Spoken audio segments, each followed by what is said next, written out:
Assalamualaikum warahmatullahi wabarakatuh, saudara. Saat ini Anda sedang menyaksikan Sumatera Barat hari ini bersama saya M. Oscar Surya Yoga. Dan saya Rugbia Natasha. Berbagai informasi terbaru di Sumatera Barat telah dirangkum oleh tim redaksi kami untuk Anda. Dan saudara, Sumatera Barat hari ini juga dapat Anda saksikan di YouTube channel TVRI Sumatera Barat dan media sosial TVRI Sumatera Barat lainnya. Dan berikut cuplikan topik utama kita untuk hari ini.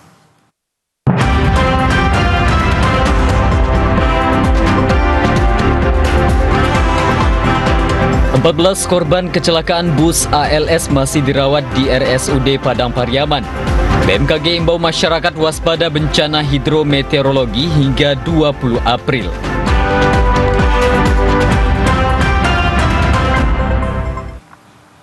Di informasi pertama, saudara, sebanyak 14 orang korban kecelakaan bus ALS di jalur one way Malala masih menjalani perawatan di Rumah Sakit Umum Daerah Padang Pariaman. Sementara korban lainnya ada yang dirujuk ke Rumah Sakit Bayangkara dan ada yang sudah pulang.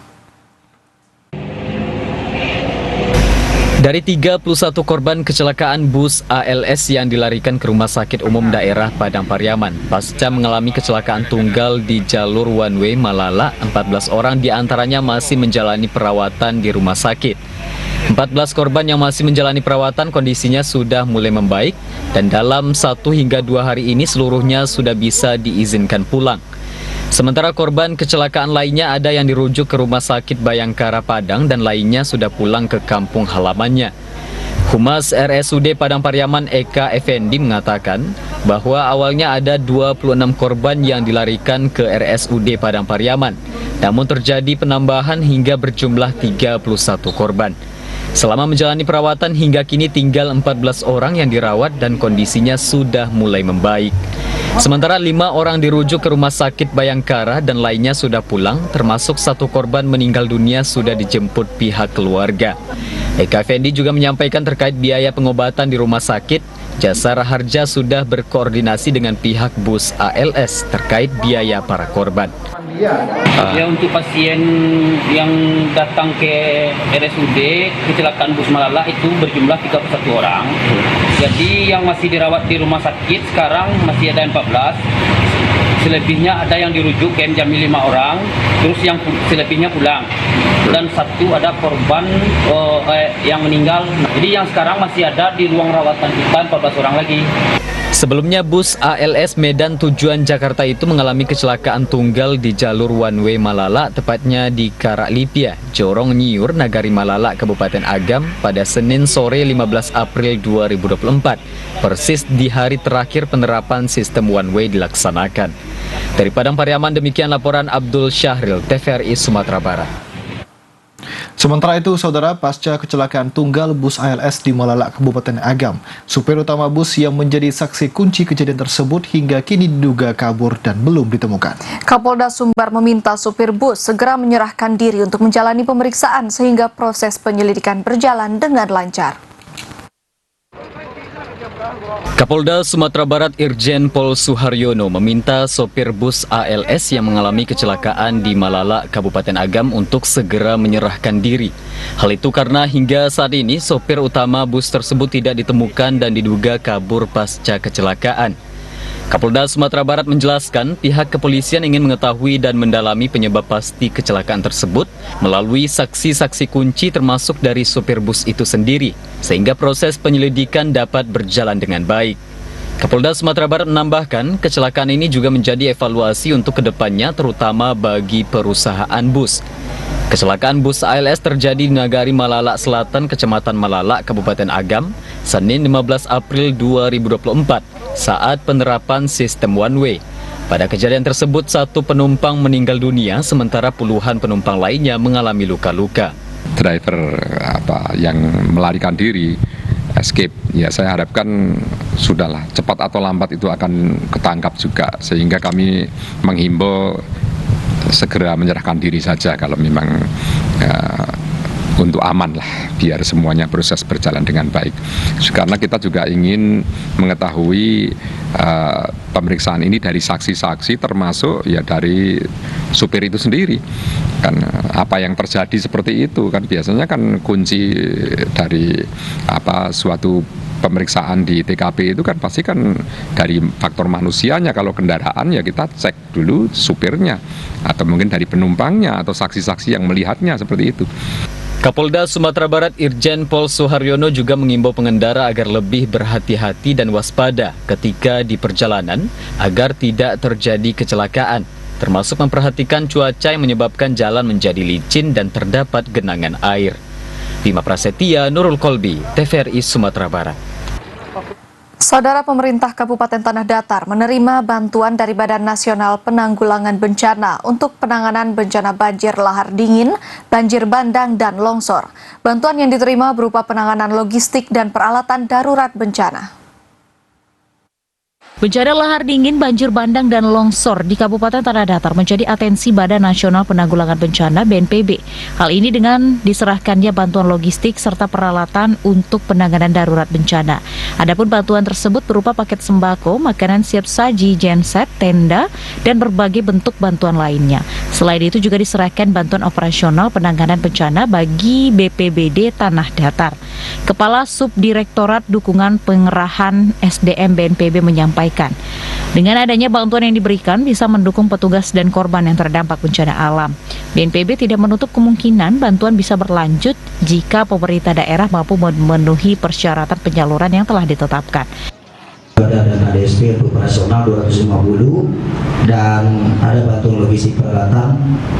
Kemarin saya ada tanya sama Mbak Doni apa aja itu yang perlu, setidaknya itu untuk penebalan di gudang lah. Apabila seandainya tidak terpakai bisa digunakan untuk penanganan bencana sesudah ini.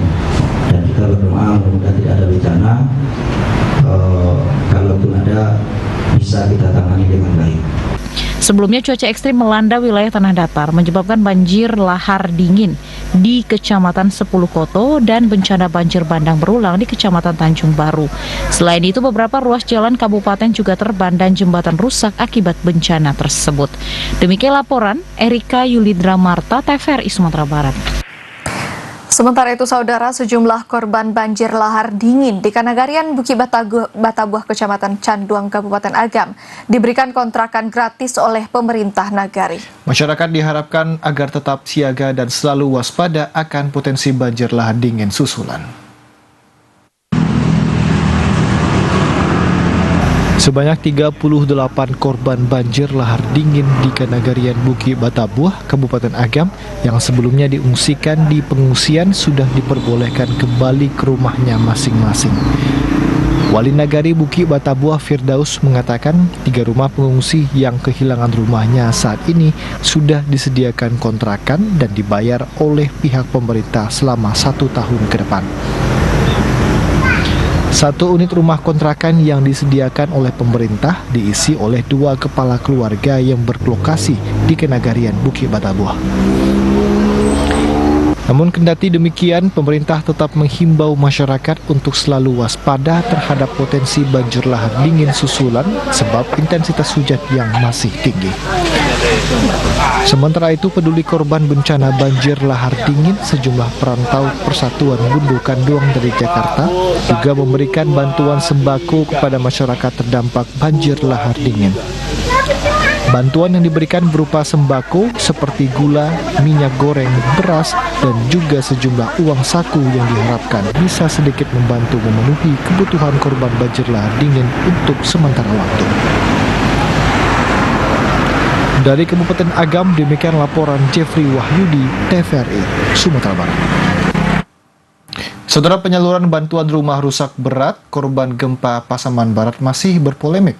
Pemerintah daerah melalui BPBD mengklaim sudah menyelesaikan 98% dari total rumah terdata rusak berat.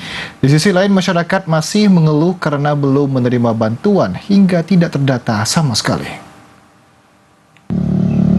2 tahun lebih pasca gempa, penyelesaian bantuan rumah rusak berat di Pasaman Barat masih belum 100%. BPBD mengklaim baru mendata sekitar 98% dari total 844 rumah rusak berat. Di sisi lain, di lapangan masih banyak korban gempa mengeluh karena rumahnya tidak masuk kategori rusak berat hingga tidak terdata sama sekali, sehingga memaksa mereka tetap tinggal di rumah retak dan membahayakan. Beberapa bulan pasca gempa, pembangunan dan penyaluran pengeboran rumah rusak berat ini sudah dilaksanakan, namun tidak berlangsung maksimal. Korban beberapa kali menggelar aksi percepatan penanganan dan mempertanyakan banyak korban tidak masuk dalam data rumah rusak berat. Upi, salah seorang korban gempa, mendesak agar bantuan segera dicairkan karena mereka masih tinggal di rumah yang rawan karena mengalami keretakan parah, namun hingga hari ini belum mendapatkan bantuan. Dibantulah, minulai laki, nulai suami. Janda anak gadis suami bujang, suami tinggal menangis, mau menangis. Tak masalah lah, ya sudah duit orang-orang tu boleh ulik lagi kok samping lah. Apalah jualan masuk lagi, tak ada lah. Apa je? Tanya kerja orang tak lain. Banyak ni, tak bantu leh. Tolong godang lah bantu. Sementara itu, Kalaksa BPBD Kabupaten Pasaman Barat, John Edward, mengatakan pengerjaan rumah rusak akibat gempa sudah selesai sekitar 98%. Dari total 844 unit, pengerjaan dilakukan dengan berbagai cara seperti aplikator, rembesman mandiri, atau swakelola. Dalam pelaksanaan kegiatan penanganan rusak berat, itu kita sudah mengintervensi hampir 100%, sekitar 98% dari total jumlah rusak berat itu sebanyak 844 unit. Tapi itu dalam hal intervensi penanganan dalam pelaksanaan sekarang. Pengerjaan sesuai dengan kategori dan sistem yang sudah ada kita tetapkan sesuai dengan aturan. Berdasarkan pantauan di lapangan, saat ini masih ditemukan rumah yang belum dibangun atau korban gempa tinggal di Huntara. Sementara di beberapa titik masih berlangsung pengerjaannya. Dari Kabupaten Pasaman Barat, Andika Disaputra, TVRI Sumatera Barat melaporkan. Kita ke informasi lain, Saudara. Bank Indonesia Perwakilan Sumatera Barat mencatat, pasca Lebaran Idul Fitri tahun ini, inflasi di Sumatera Barat belum terkendali dengan baik. Hal ini dipicu karena tingginya tarif tiket pesawat dan diprediksi terus terjadi hingga 2 bulan ke depan. Pada bulan Maret 2024, inflasi Sumatera Barat secara year on year yaitu 3,93%. Masih di atas inflasi nasional yang tercatat 3,05%. Bank Indonesia Perwakilan Sumatera Barat memprediksi pasca Lebaran Idul Fitri ini, inflasi Sumatera Barat belum terkendali dengan baik. Hal ini salah satunya dipicu karena tingginya harga tiket pesawat. Kepala Perwakilan Bank Indonesia Provinsi Sumatera Barat, Endang Kurnia Saputra, menjelaskan, inflasi yang dipicu oleh tarif angkutan udara ini diperkirakan belum bisa terkendali hingga 2 bulan ke depan. Pihak maskapai penerbangan diharapkan dapat memperhatikan harga tiket sesuai aturan Kementerian Perhubungan, sehingga tidak memicu tingginya inflasi di Sumatera Barat. Kepala Perwakilan Bank Indonesia Sumatera Barat berharap di akhir tahun 2024 ini, angka inflasi Sumatera Barat dapat ditekan hingga mencapai rentang 3-3,25%. Nah, di Sumbar ini mungkin belum bisa terkendalikan dengan cukup baik untuk setelah Lebaran, mengingat gini, sebetulnya sumber-sumber dari volatile food ya, harga pangan yang bergejolak sudah mulai tenang, dikendalikan. Yang belum bisa kita kendalikan karena ini juga di luar kekuasaannya pemerintah Provinsi Sumatera Barat, harga tiket. Nah, itu inflasinya disebabkan oleh angkutan udara ini malah belum mereda sampai dengan 2 bulan ke depan. Terkait pertumbuhan ekonomi di Sumatera Barat diperkirakan 4,7 sampai 5,3% di tahun ini. Sumatera Barat dapat memacu laju pertumbuhan ekonomi pada semester kedua, yaitu pada triwulan 3 dan 4. Bima Prasetya, Nurul Kolbi, TVRI Sumatera Barat. Saudara, Badan Meteorologi, Klimatologi, dan Geofisika BMKG Minangkabau mengeluarkan himbauan waspada bencana hidrometeorologi hingga 22 April 2024. Kewaspadaan ini dipicu kondisi dinamika atmosfer yang mempengaruhi cuaca di wilayah Sumatera Barat, antara lain aktivitas gelombang Rossby ekuatorial dan Kelvin. Dinamika atmosfer di Sumatera Barat memicu terjadinya gelombang Rossby ekuatorial dan Kelvin yang dapat berpotensi terhadap bencana hidrometeorologi. Selain itu juga terdapat pertemuan arus dan belokan angin pada ketinggian 3.000 kaki dari permukaan laut yang berpotensi menimbulkan pertumbuhan awan-awan hujan yang intensif di wilayah Sumatera Barat dalam beberapa hari ke depan. Pada lingkup skala yang lebih kecil atau lokal, labilitas atmosfer masih terpantau cukup kuat sehingga mampu meningkatkan potensi pertumbuhan awan hujan konvektif. Peningkatan potensi pertumbuhan awan hujan menyebabkan peningkatan peluang terjadinya cuaca ekstrim yang berdampak terhadap bencana hidrometeorologi seperti banjir, longsor, banjir bandang, angin kencang, dan kilat. Untuk itu, daerah yang berbatasan langsung dengan Samudra Hindia dihimbau untuk waspada bencana, diantaranya Kabupaten Pasaman Barat, Agam, dan Padang Pariaman, Kabupaten Kepulauan Mentawai, Darmasraya, Solok Selatan, dan Solo. Waspada bencana hidrometeorologi ini diprediksi dapat berpotensi terjadi hingga tanggal 22 April 2024. Pada daerah-daerah atau provinsi-provinsi mana saja yang sifatnya terjadi potensi pertumbuhan awan-awan hujan yang ataupun kategori cuaca ekstrim yang dapat menimbulkan cuaca ekstrim. Di mana untuk wilayah Sumatera Barat sendiri kita melihat untuk tanggal 16 sampai 22 seluruhnya memang masih dalam kategori waspada, terutama untuk daerah-daerah sebagian besar Sumatera Barat mulai dari pesisir barat Sumbar, kemudian juga bagian tengah atau di daerah Bukit Barisannya dan juga bagian timur seperti daerah-daerah Darmasraya, Sidunjuk, 50 kota. Dan yang kita lihat ialah potensi hujan yang terjadi itu kecenderungan ialah sedang hingga lebat. Masyarakat dihimbau untuk mewaspadai terjadinya bencana hidrometeorologi dengan mengenali titik-titik rawan bencana, melakukan pembaharuan informasi cuaca sebelum melakukan aktivitas dan perjalanan, mencari lokasi yang aman apabila kondisi hujan terjadi dalam intensitas yang tinggi dan durasi yang lama. Delima Febria Adfriandi, TVRI Sumatera Barat. Saudara, tetaplah bersama Sumatera Barat hari ini. Usai jeda kami akan kembali dengan sejumlah informasi lain, di antaranya arus balik di Bandara Internasional Minangkabau diprediksi hingga 20 April. Informasi selengkapnya sesaat lagi. Jadi, Bapak Ibu sekalian, memang untuk penyaluran set-top box gratis wilayah ini, kamilah penanggung jawabnya. Benar, LPS lah yang berkomitmen menyediakan bantuan STB untuk rumah tangga miskin. Perkiraan jumlah rumah tangga miskin 6,7 juta. Ini sesuai PP 46 tahun 2021. Kominfo pun juga ikut dalam penyaluran STB. Pemerintah mempersiapkan sekitar 1 juta bantuan STB. Walah, jadi wilayah ini tanggung jawab TV swasta? Iya. Nah, jika Bapak Ibu ingin memantau info penyaluran STB, bisa lihat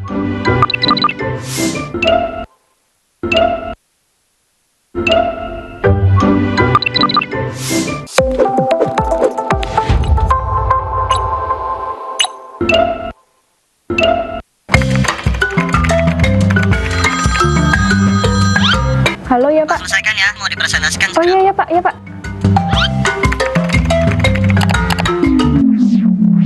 Ya, di lampu.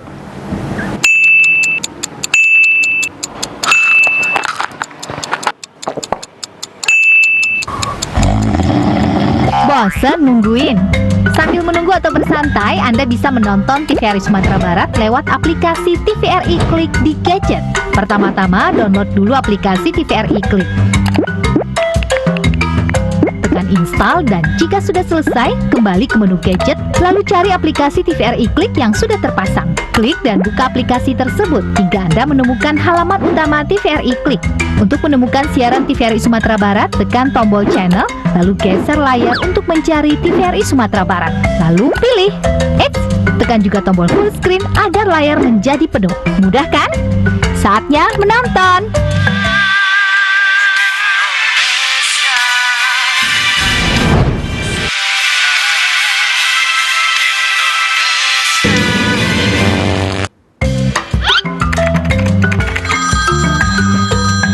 Gimana? Ya, 5 menit lagi kirim ke saya ya? Hah? 5 menit lagi?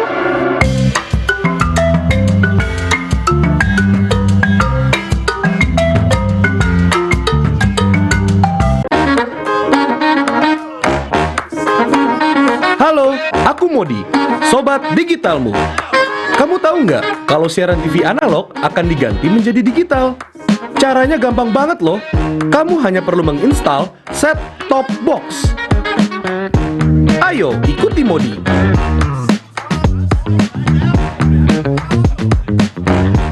Siaran TV digital membuat gambar televisimu menjadi lebih bersih.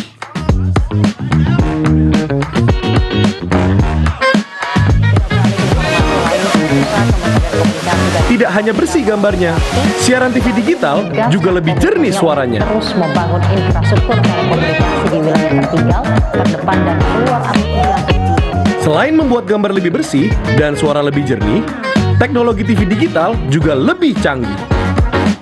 Ayo, kita kembali ke lab. Ayo, segera bermigrasi ke siaran TV digital. Bersih gambarnya, jernih suaranya, canggih teknologinya.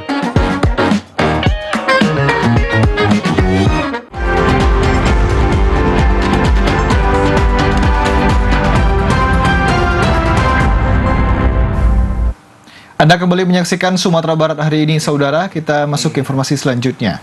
Arus balik Lebaran Idul Fitri di Bandara Internasional Minangkabau diprediksi masih akan berlangsung hingga 20 April 2024. Tercatat puncak arus balik terjadi pada hari Senin 15 April dengan jumlah penumpang mencapai 15.300. Sementara pada hari Selasa total penumpang turun menjadi 13.000.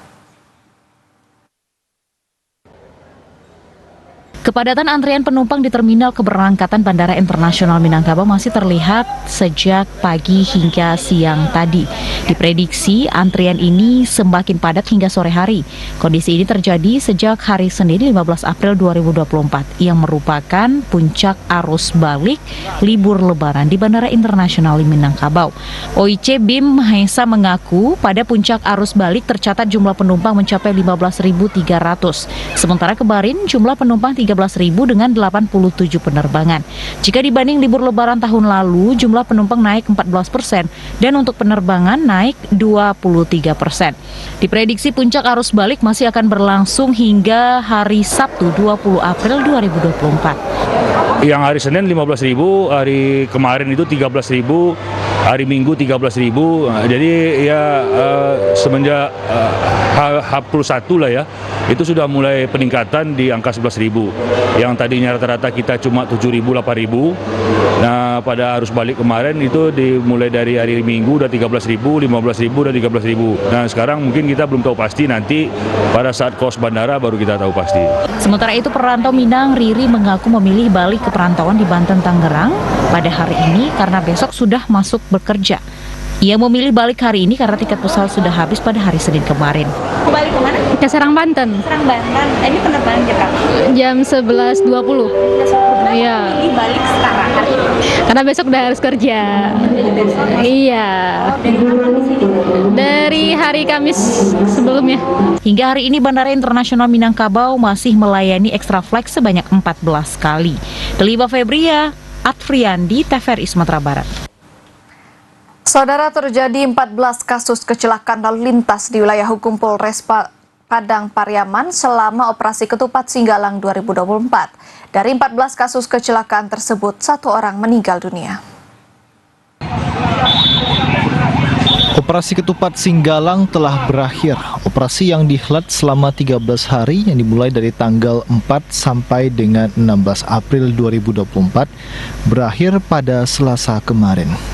Sementara dari data Satuan Lalu Lintas Polres Padang Pariaman tercatat ada sekitar 14 kasus kecelakaan terjadi di wilayah hukum Polres Padang Pariaman.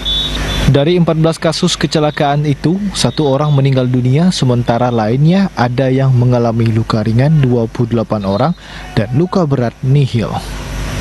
Sementara untuk kerugian material mencapai 127 juta rupiah. Kanit Gakum Satlantas Polres Padang Pariaman Ibda Nofriadi mengatakan jumlah kecelakaan yang terjadi di wilayah hukum Polres Padang Pariaman menurun dari operasi Ketupat Singgalang tahun sebelumnya.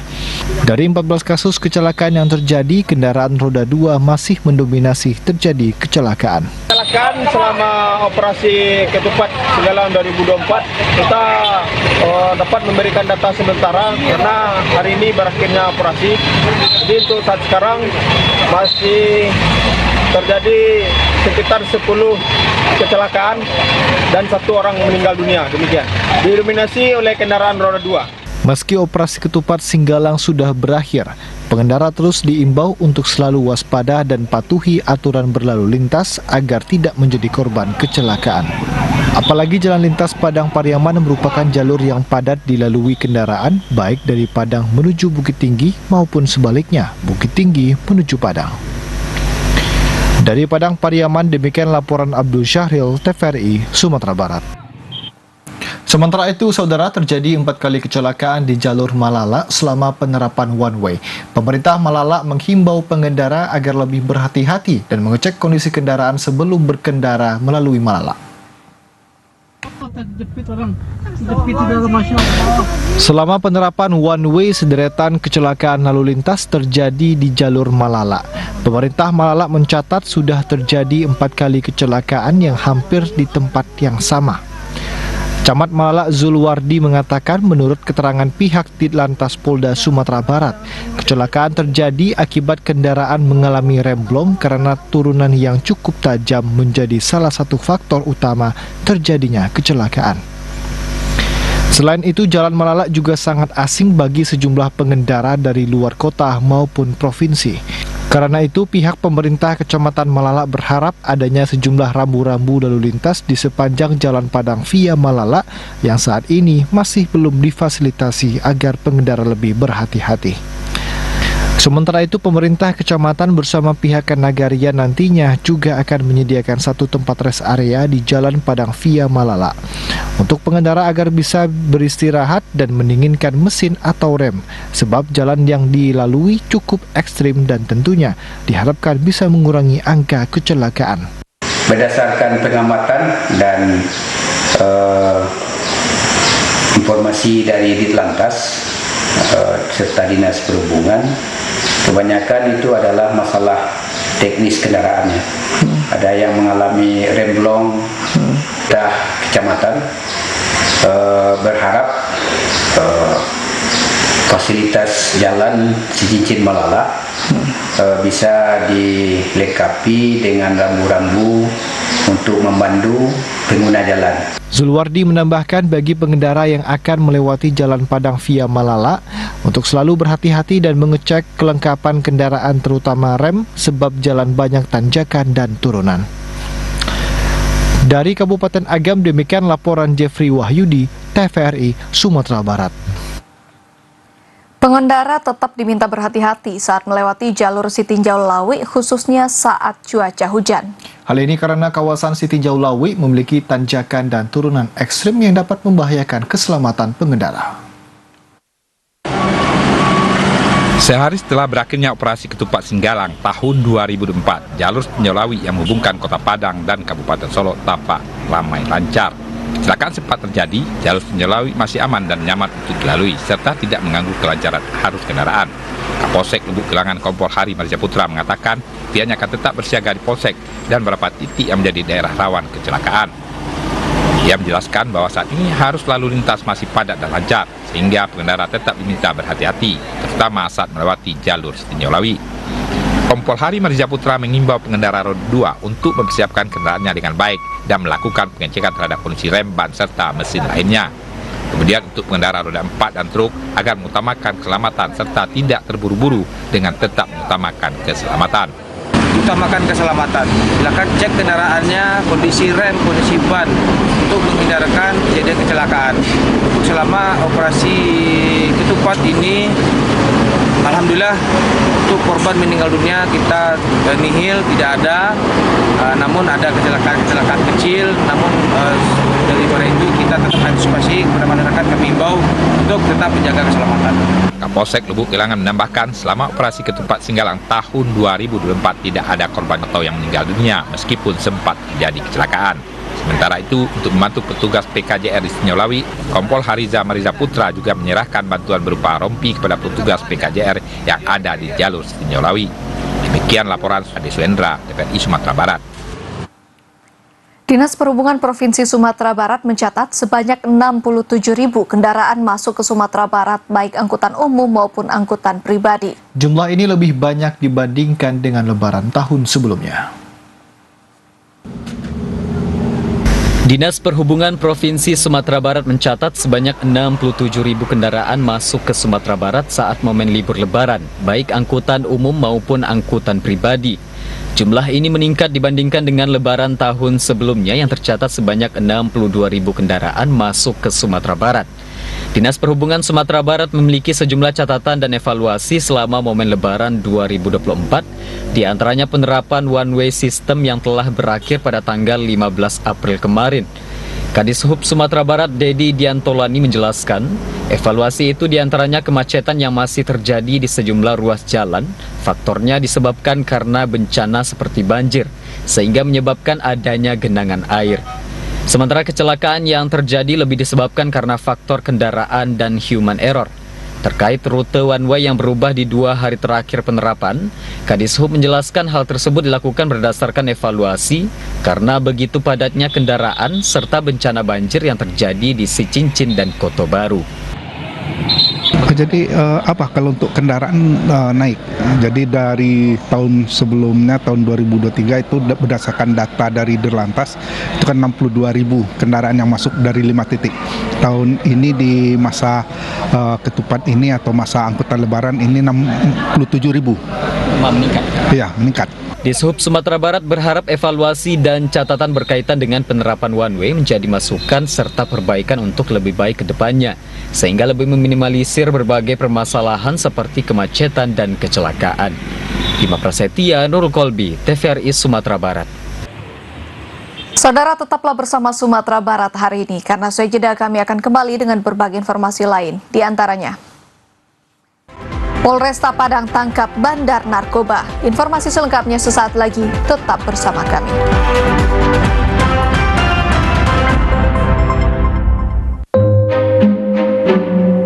Anak si Mida, cucu Teh Roy, nampak gitik sekali dah, Bu. Cincin senting dulu ya, dah.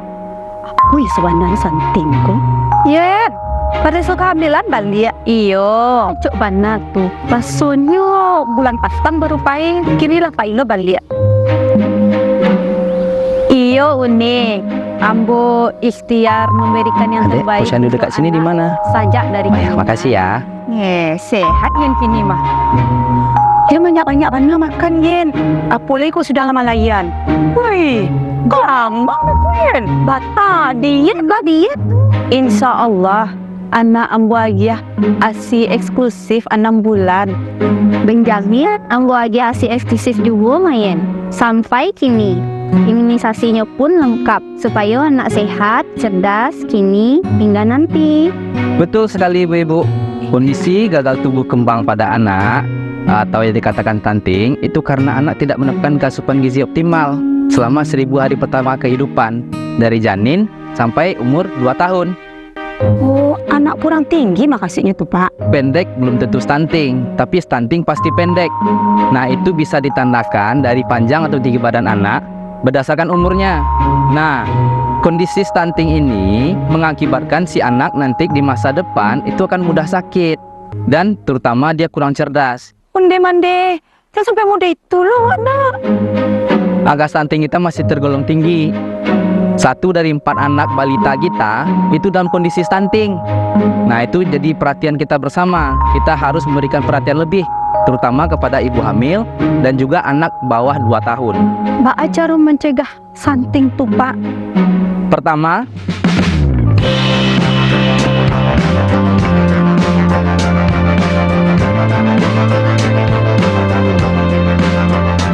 kalau adonan new diet supaya budinya gol balik, mbak tuh Pak. Yo, ado pulo tuh ibu yang ndak nio magi anaknya asi, mbak tuh Pak. nah, ibu menyusui itu nak Bu harus mendapatkan cukup gizi, cukup makanan. Karena dia tuh harus memberikan anak juga makanan melalui ASI mereka.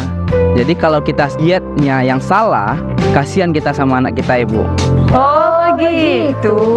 Ya, pencegahan dan penanganan stunting itu jadi tanggung jawab kita bersama untuk menghadirkan sumber daya manusia yang unggul menyongsong Indonesia Emas 2045. Yuk cegah stunting. Anak sehat, masa depan cemerlang.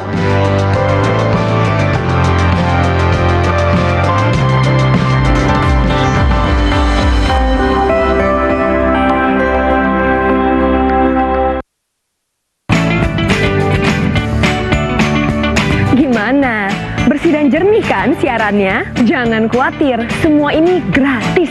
Bagi kamu yang masih menggunakan TV analog, cukup dengan satu langkah mudah. Untuk televisi yang sudah siap digital, cukup scan ulang siaran TV kamu untuk menangkap siaran TV digital. Banyak pilihan programnya, bersih gambarnya, jernih suaranya, dan canggih teknologinya. Ayo, kita beralih ke siaran televisi digital.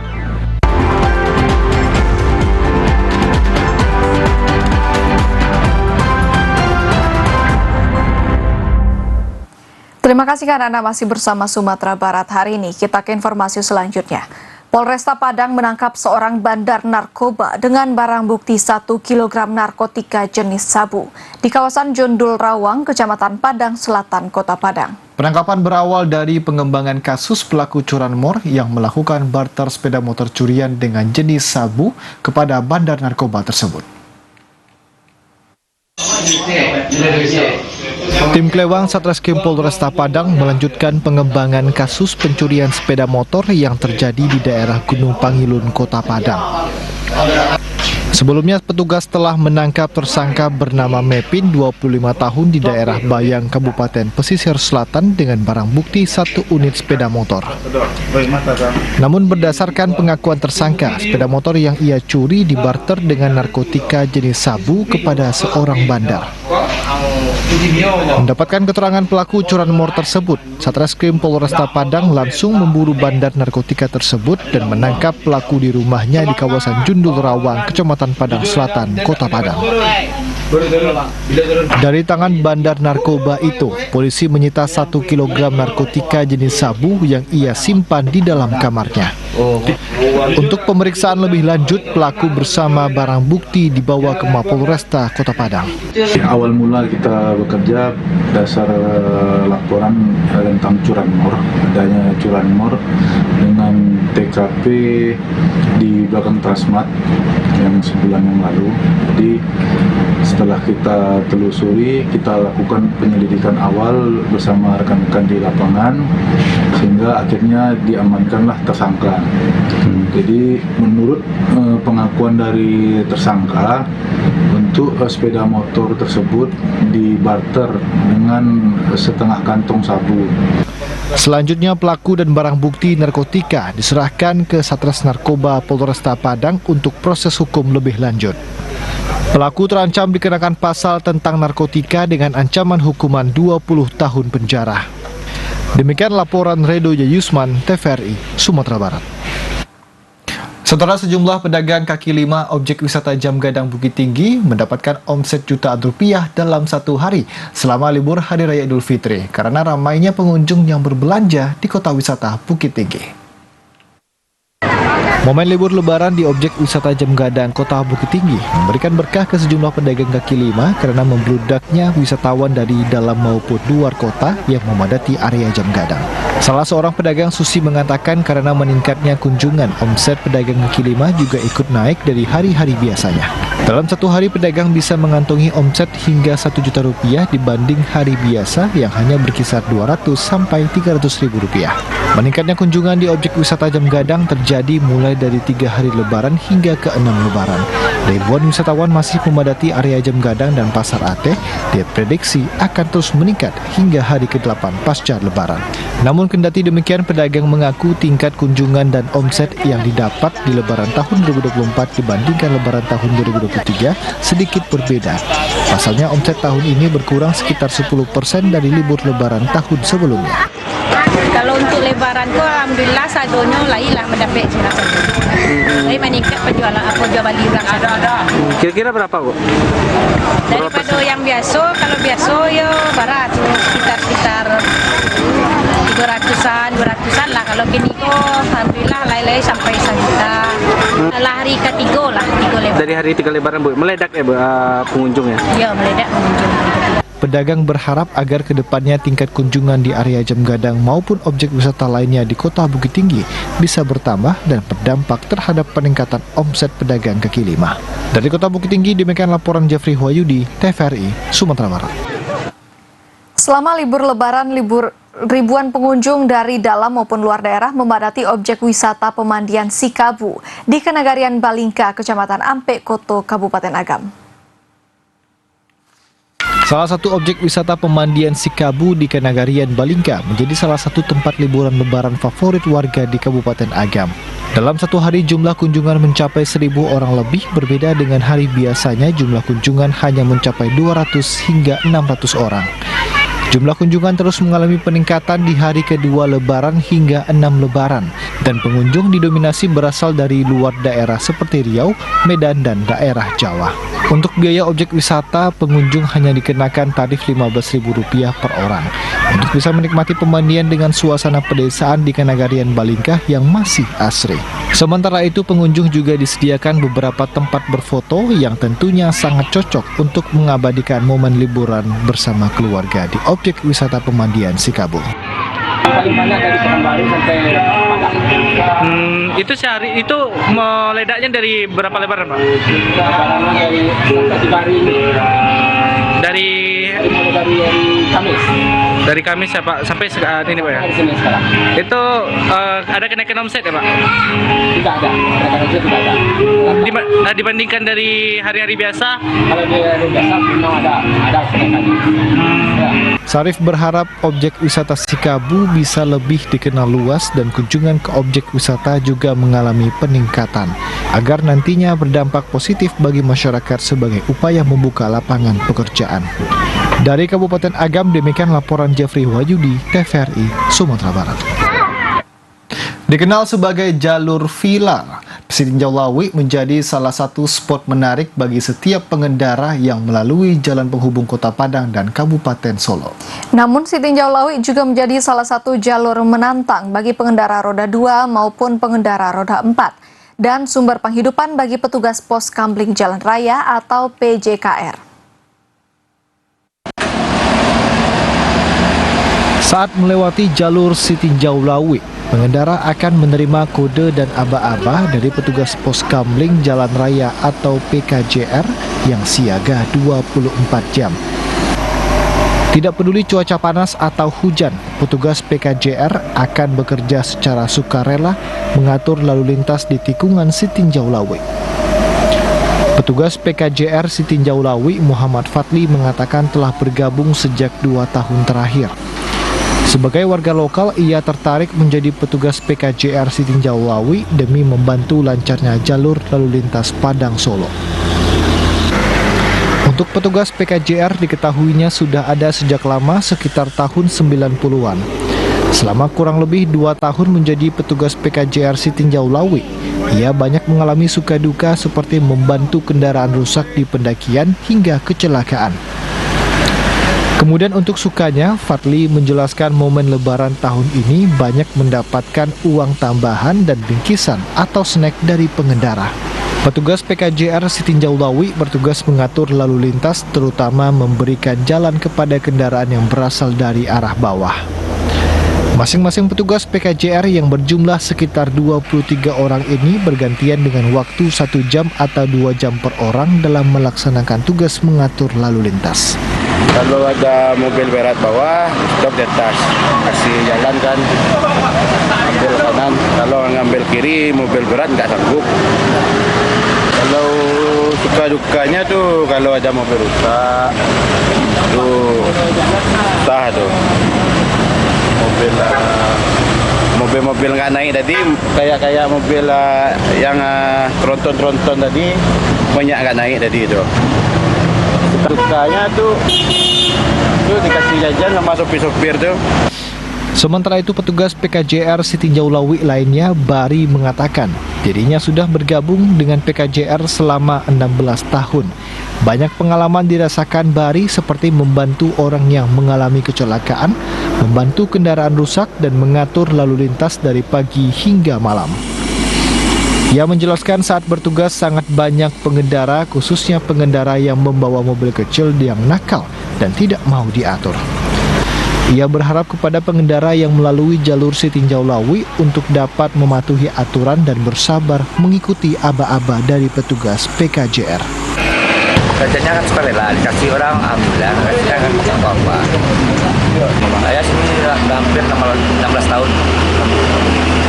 Dalam bertugas mengatur lalu lintas, petugas PKJRC Tinjau Lawi juga berkoordinasi dengan petugas kepolisian, mulai dari Polsek, Polresta, hingga Polda, Sumatera Barat.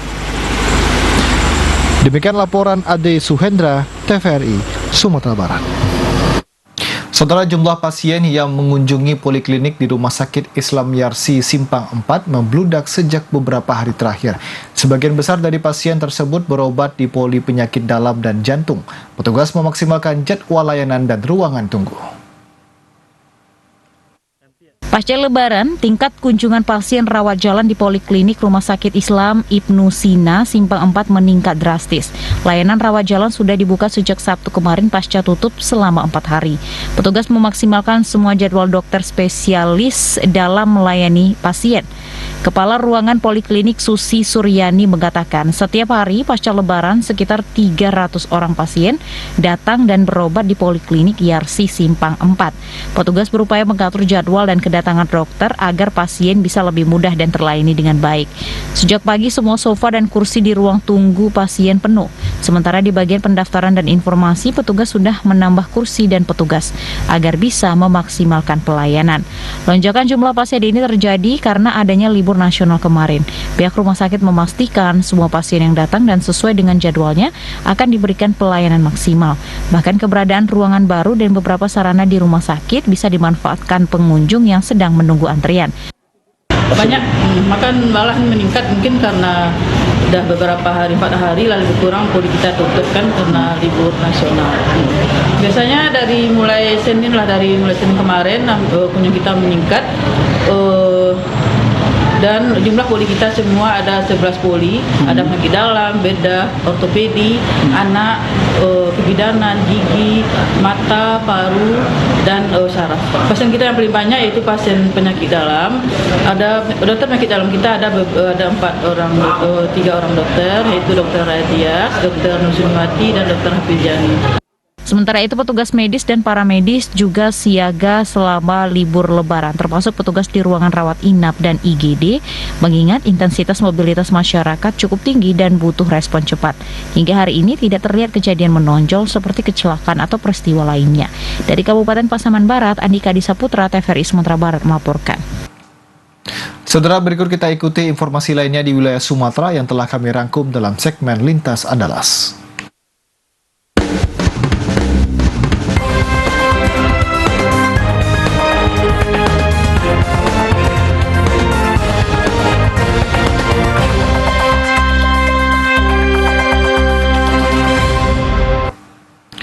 Saudara, salah satu tempat tujuan destinasi wisata yakni Pulau Pinang yang berada di Kecamatan Teluk Dalam. Lokasi wisata ini menyimpan keindahan yang begitu memanjakan mata. Wisata Pulau Pinang yang berada di Kecamatan Teluk Dalam, Simelu menjadi salah satu destinasi favorit warga, terutama mengisi waktu libur lebaran bersama keluarga. Keindahan yang disuguhkan di tempat wisata yang satu ini sungguh sangat memanjakan mata. Memiliki panorama nuansa wisata di pulau, kita dapat menikmati pasir putih yang indah berada di Pulau Pinang dan juga dapat meluangkan waktu untuk sekedar bermain di air laut. Hal ini mengingat kondisi laut yang dangkal dapat dijadikan tempat bermandi air laut bersama keluarga. Salah seorang pengunjung yang datang ke Pulau Pinang, Roy Mustika, berharap agar tempat wisata Pulau Pinang ke depannya dapat ditata lebih baik lagi oleh pemerintah Kabupaten Simelu, agar menjadi salah satu destinasi wisata yang dapat menarik minat wisatawan lokal maupun dari luar daerah Simelu. Yang ada di sini perlu dikelola dengan baik. Ya, saya berharap kepada pemerintah daerah agar juga bisa turun tangan dalam rangka untuk mengelola wisata pulau kebanggaan di Pulau Simelu. Selain memiliki keindahan alam yang menjanjikan, lokasi wisata Pulau Pinang juga dapat menjadi salah satu destinasi wisata unggulan yang dapat dikenal di luar Simelu. Dari Simelu, demikian laporan Al-Ashab, TVRI melaporkan. Sementara itu, saudara, pada masa libur Lebaran Idul Fitri 1445 Hijriah, sejumlah lokasi wisata di Lok Sumawe dipadati pengunjung. Salah satunya wisata Pantai Ujong Belang di Kecamatan Banda Sakti yang ramai dikunjungi warga lokal maupun luar daerah, seperti Bener Meriah, Aceh Tengah, bahkan dari Medan, Sumatera Utara.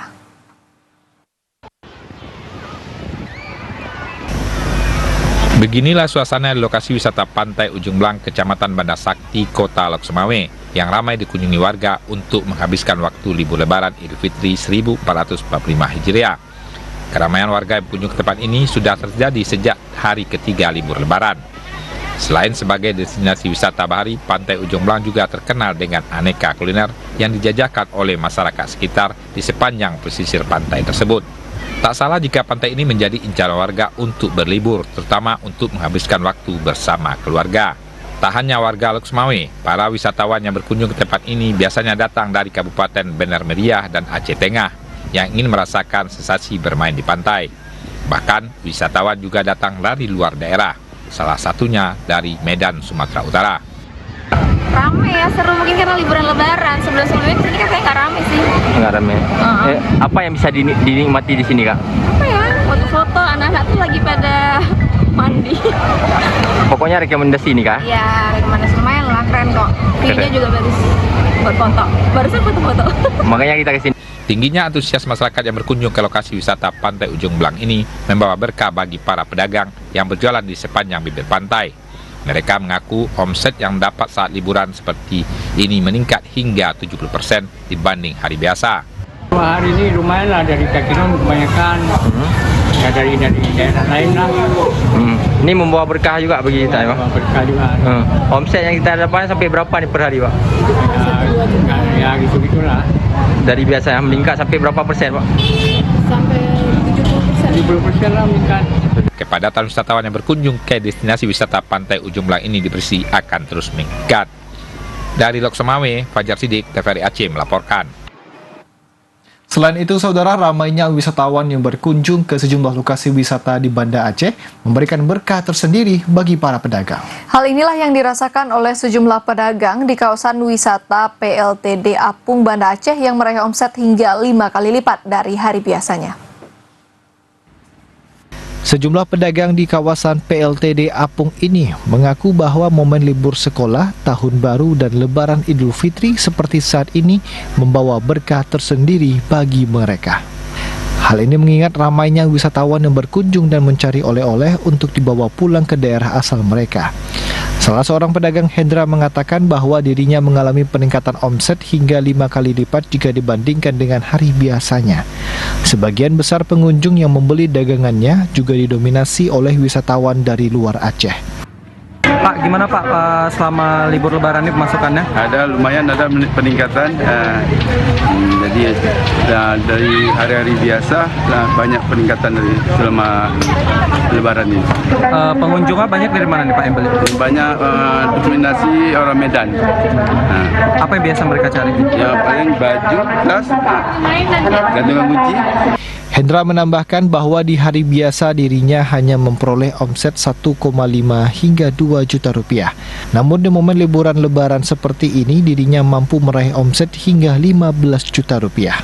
Tidak hanya pedagang di toko souvenir, sejumlah kios dan juga pedagang minuman pun juga mengaku mengalami peningkatan omset. Bahkan tidak sedikit dari mereka yang menambah jumlah dagangan mereka untuk memenuhi permintaan pembeli.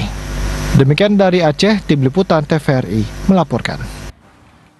Saudara, PLTD Apung yang terdapat di Desa Punge Blangcut, Banda Aceh menjadi salah satu spot wisata favorit wisatawan di momen libur lebaran Idul Fitri.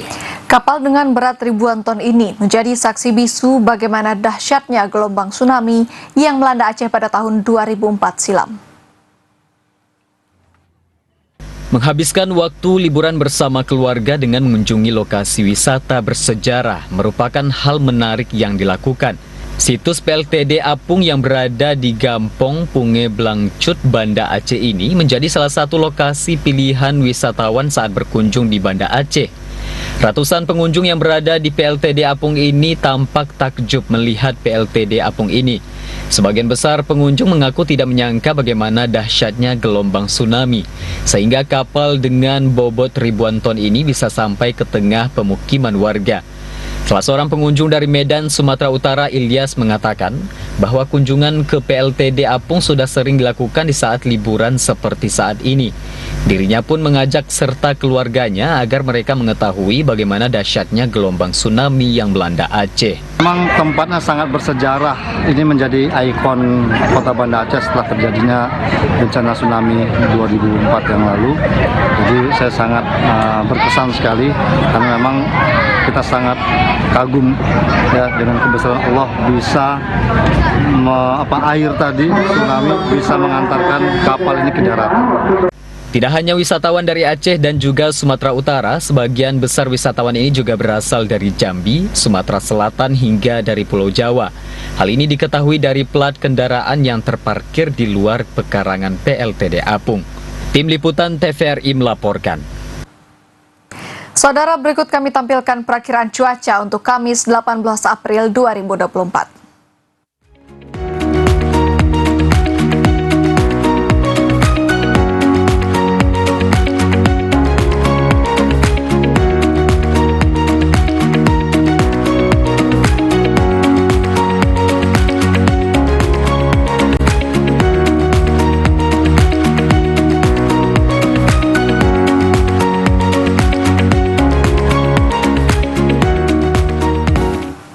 Informasi tadi sekaligus mengakhiri perjumpaan kita dalam Sumatera Barat hari ini. Saya Rukbia Natasha. Dan saya M. Oscar Surya Yoga, mewakili kerabat kerja yang bertugas pamit undur diri dan terima kasih atas kebersamaan Anda. Wassalamualaikum warahmatullahi wabarakatuh dan sampai jumpa.